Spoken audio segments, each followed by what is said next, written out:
Yan, kung naghahanap ka nga ng relaxing place pero ang gusto mo ay medyo malapit lang at hindi mo na kailangan bumiyahe ng ilang oras, tamang-tama sa iyo itong mga boss yung pinuntahan namin dahil sa sobrang lapit lang nito. Maaga nga akong nagising ngayon at nagluto nitong dinala naming ulam dito dahil mag-i-staycation kami ngayong araw. Dito nga lang pala yan sa Parañaque mga boss, so taga Santa Rosa kami kaya almost 1 hour lang yung biyahe namin at nandito na agad kami sa lugar na pinuntahan namin. Dito nga pala sa Facebook page na to nag-book kami at smooth naman yung mga transactions namin dito, okay naman. So ang check-in namin is 2 PM and ang out is 12 noon kina umagahan or the next day. So eto na nga kami ngayon dito, papasok na kami. At dito nga kami sa Santorini building. Ito yung napili naming place. So syempre unang gagawin natin, mag-check-in muna tayo sa lobby mga boss. Nag-iwan nga pala kami dito ng ID saka security deposit na makukuha naman namin sa pag-out namin.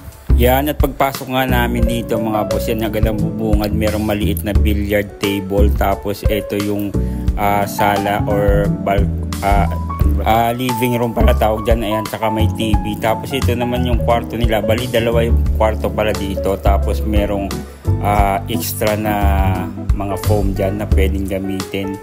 At ito yung kanilang tawag parang balcony sa labas, yan, napakaganda dyan mga boss.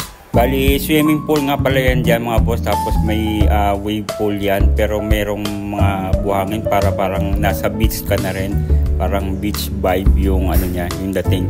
Tapos dito naman tayo sa kabilang kwarto, ayan din, maliit lang yung kama dito, pang isahan lang. Bali, 6 na adult nga pala kami dito mga boss, tapos merong kami kasamang 2 bata, so okay na rin kasi may mga extra naman na foam dito, pwede siyang gamitin.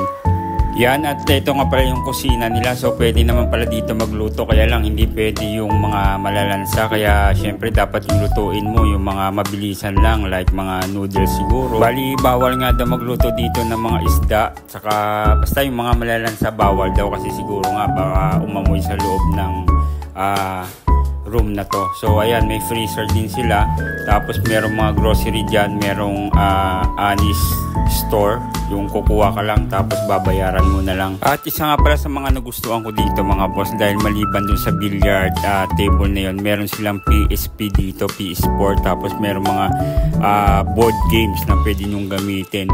At yun nga, may curfew yung pagsiswimming dyan, hanggang 7 PM lang yata. At unang araw namin hindi kami nag-swimming, kaya heto sa second day nag-swimming na kami. Bali yung swimming pool pala dito mga boss, may bayad siya, 250